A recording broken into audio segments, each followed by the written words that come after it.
एक राधा स्वामी से भगत से बहस हुई। वो कहता है सत सुकृत मुनिंद्र और करुणामय जी ने कोई गुरु नहीं बनाया।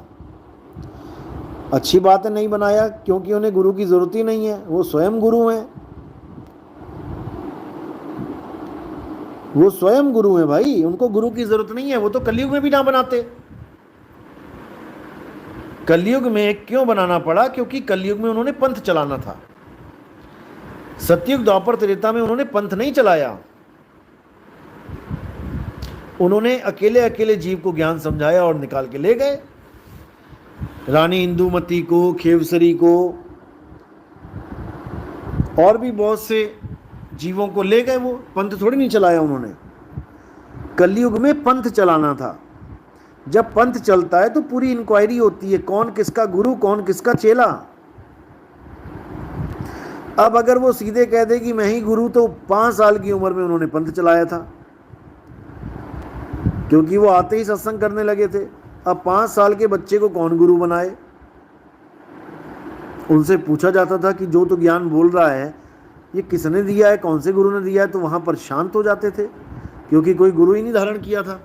ये तो मजबूरी में एक ब्राह्मण को गुरु बनाना पड़ा। जबकि वाणी क्या कहती है कबीर साहब की? ब्राह्मण गुरु है जगत का, संतन का गुरु नहीं। ये कबीर साहब की वाणी गुरु ग्रंथ साहब में दर्ज है। ब्राह्मण गुरु है जगत का, जगत का गुरु होगा ब्राह्मण। अरे संतन का गुरु नहीं, संतों का गुरु ब्राह्मण नहीं है। लेकिन फिर भी ब्राह्मण को गुरु बनाना पड़ा, क्योंकि उस वक्त और कोई था ही नहीं उनके सामने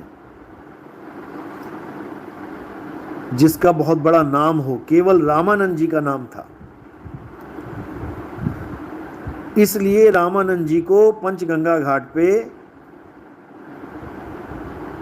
बड़ी लीला करके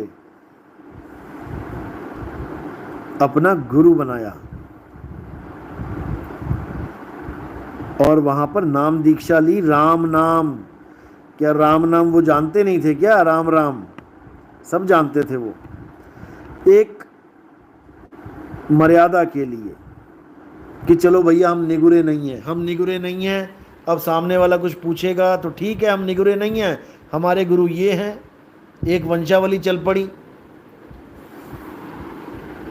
वंशावली चलाने के लिए मात्र उनको गुरु धारण करना पड़ा। असल में जो कबीर हैं वो बिना गुरु के पूर्ण हैं, क्योंकि वही गुरु हैं सबके।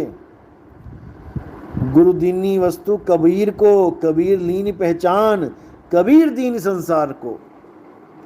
पूरे संसार को उस वस्तु का ज्ञान देने वाले कबीर साहब हैं और कोई नहीं।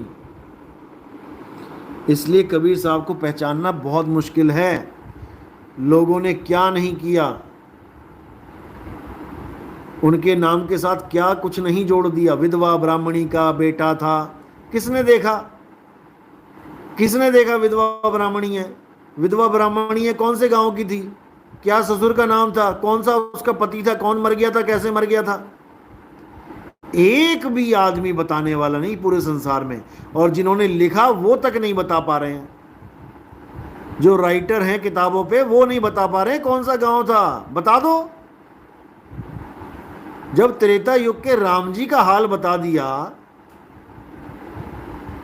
उनका गांव कहां था, और द्वारिका खोज मारी द्वापर युग वालों की, तो कबीर साहब तो अभी आए हैं 350, 400, 500, 600 साल पहले। उनका कोई सुराग क्यों नहीं मिल पा रहा है गांव का, मोहल्ले?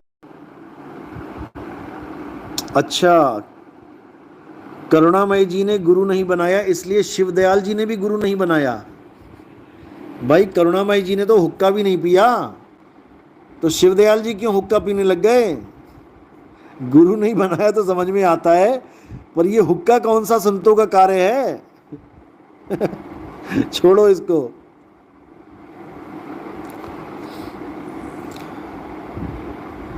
साहिब जी, एक सवाल था कि यदि कोई व्यक्ति फूल, अच्छा हो गया। देखो,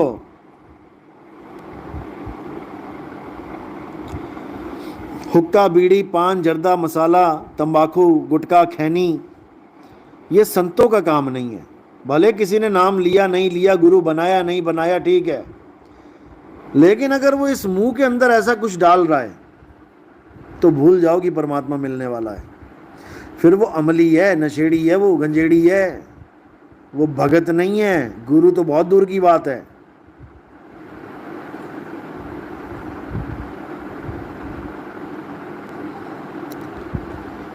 तो ऐसे ऐसे गुरुआ को करो दूर ही से प्रणाम।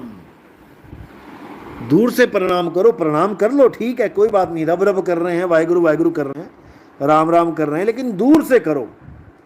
अगर तुम उनके पास चले गए तो तुम्हें भी हुक्के की लत लगा देंगे, तुम्हें भी नाना करते खैनी खिला देंगे।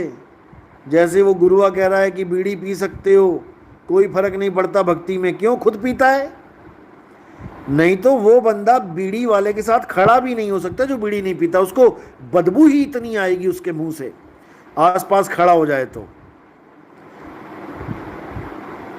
और गांजा तो बिल्कुल ही